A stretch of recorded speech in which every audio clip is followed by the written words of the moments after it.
Tu jongles entre tes pensées, émotions et actions sans arrêt? Et si tu comprenais enfin pourquoi tu en perds toujours une? Salut à tous, aujourd'hui on se retrouve dans ce 4e jour de cette semaine dédiée au décodage de votre mode de fonctionnement interne. Aujourd'hui, comme tous les 4e jours, c'est diagnostic. Allez, on y va.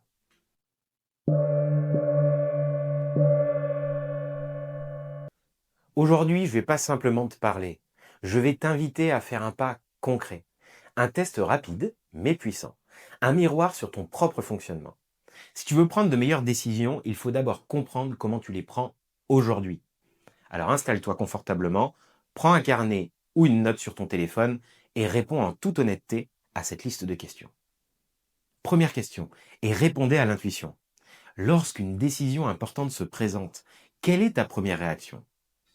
Est-ce que tu analyses tout de suite, process interne? Est-ce que tu ressens immédiatement une émotion forte ou une sensation physique, état interne? Passes-tu rapidement à l'action ou demandes-tu l'avis des autres, comportement externe? Allez, note ce qui te vient en premier. Ensuite, que se passe-t-il juste après cette première réaction? Cherches-tu des risques ou scénarios, processus interne? Éprouves-tu du stress, de l'excitation ou de la peur, état interne? Ou commences-tu immédiatement à agir ou à observer ce que font les autres, comportement externe? C'est ta deuxième étape. Troisième question.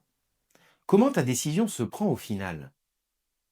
Est-ce que ce qui a le dernier mot en toi, c'est la logique et la réflexion? Ou plutôt, ce qui a le dernier mot en toi, c'est plutôt ton ressenti et l'émotion?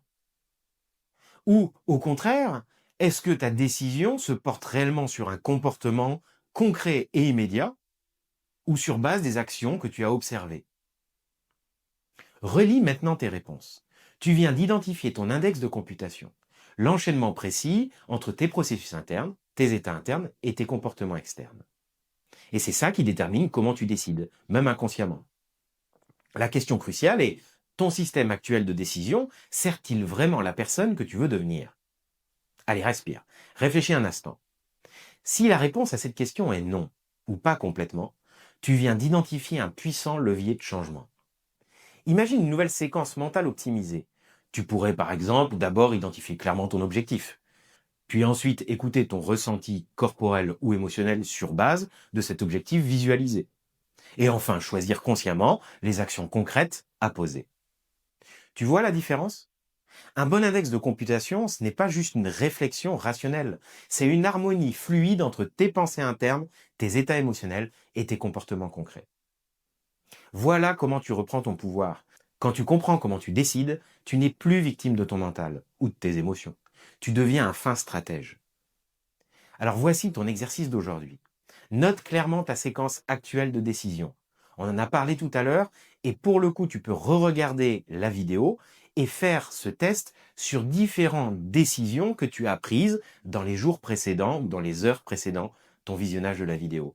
Ça va te permettre de checker quelle est la séquence habituelle que tu prends.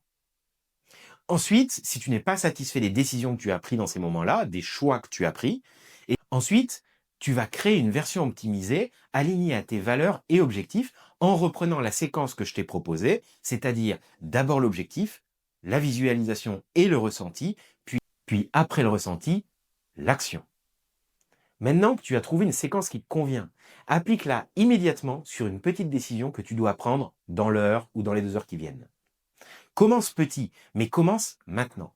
Car changer la façon dont tu penses peut transformer toute ta vie.